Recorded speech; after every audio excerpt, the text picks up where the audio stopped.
Halo teman-teman, kami dari kelompok 3 yang terdiri dari saya Hansen Alexander, Ardendi Herdiananta, Don Bosco Tias, dan Miguel Aryo akan menjelaskan tentang pergolakan dan konflik yang berkaitan dengan pemerintah.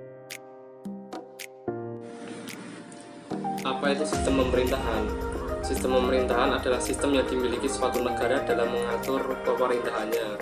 Saat ini Indonesia menganut sistem presidensil atau yang disebut juga dengan kongresional. Merupakan sistem pemerintahan negara republik di mana kekuasaan eksekutif dipilih melalui pemilu dan terpisah dengan kekuasaan legislatif.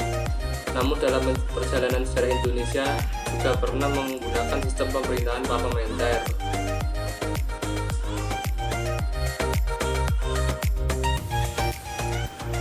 Apa itu sistem parlementer? Sistem parlementer adalah sebuah sistem pemerintahan di mana parlemen memiliki peran penting dalam pemerintahan.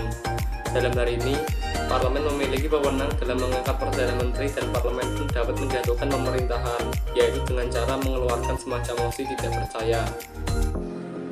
Berbeda dengan sistem presidensil, di mana sistem parlemen dapat memiliki seorang presiden dan seorang perdana menteri yang berwenang terhadap jalannya pemerintahan. Dalam presidensil, presiden berwenang terhadap jalannya pemerintahan, namun dalam sistem parlementer, presiden hanya menjadi simbol kepala negara saja.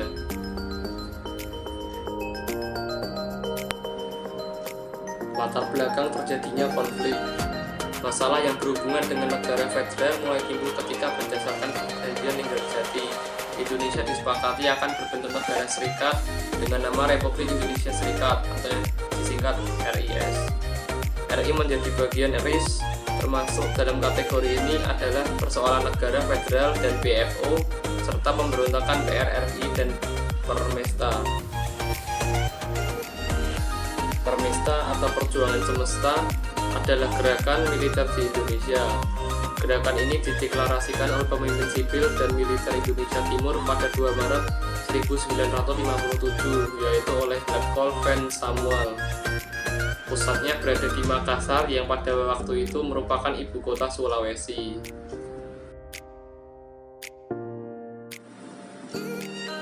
Latar belakang pemberontakan PRRI dan Permesta.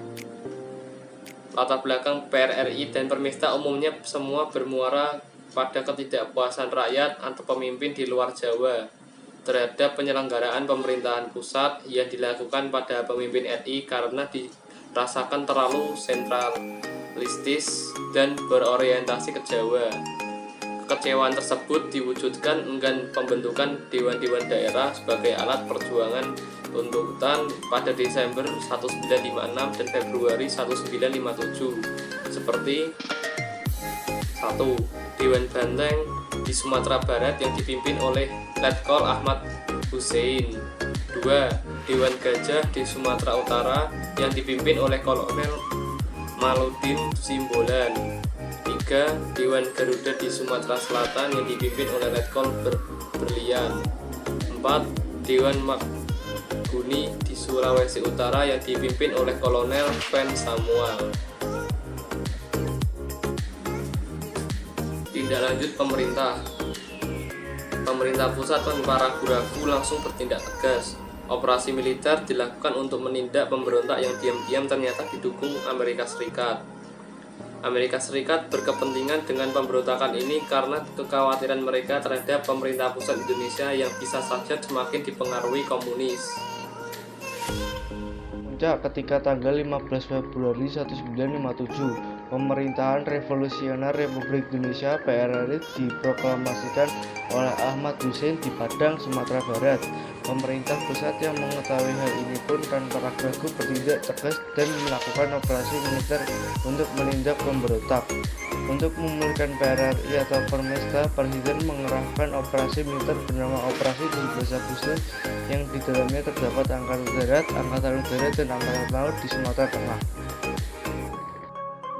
Soalan negara federal dan BFO. BFO adalah suatu negara yang secara resmi merdeka dan diakui kedaulatannya, namun secara de facto berada di bawah kontrol negara lain.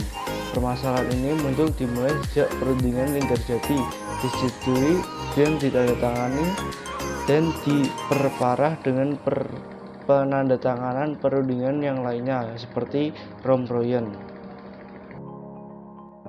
Latar belakang persoalan negara federal dan BFO. Perpecahan ini terjadi antara pihak federalis yang mendukung adanya negara persekutuan dengan pihak unitaris yang lebih condong ke dalam negara berbentuk kesatuan. Setelah terjadinya konferensi Meja Bundar, konflik antara pihak federalis dan unitaris semakin memanas dan mengarah dalam pertikaian senjata. Hal ini ditandai dengan adanya aksi bersih tegang antara Angkatan Perang Republik Indonesia Serikat atau APRI yang menjadi bagian dari TNI dengan KNIL yang saat itu menjadi bekas musuh TNI. Perjalanan BFO. Sejak pembentukannya dilanjut pada bulan Juli 1948, BFO telah terpecah dalam dua kubu, yaitu satu, kelompok pertama lebih memilih bergabung RI yang dipelopori oleh IP Anak Agung atau NIT, serta RTTP Adil Ratu Raja dan RTTP Gimana atau Negara Pasundan. Yang kedua, kelompok kedua dipimpin oleh Sultan Hamid II, Pontianak, dan Dr. T. Mansur dari Sumatera Timur yang bekerja sama dengan Belanda tetap dipertahankan BFO. Integrasi bangsa pada masa kini bisa saja benar-benar terjadi bila bangsa Indonesia tidak menyadari adanya potensi semacam itu. Karena itulah kita harus selalu waspada dan terus melakukan upaya untuk menguatkan persatuan bangsa Indonesia. Sejarah Indonesia telah menunjukkan bahwa proses disintegrasi sangat merugikan antara tahun 1948 sampai 1965 saja. Gejolak yang timbul karena persoalan ideologi, kepentingan atau berkait dengan sistem pemerintahan telah berakibat pada banyaknya kerugian fisik, material, mental, dan tenaga bangsa. Terjadi ini menjadi pemersatu bangsa karena negara bagian yang ingin keluar setelah konferensi Meja Bundar atau KOB ditentang oleh rakyat sendiri dan didesak untuk bergabung ke RI.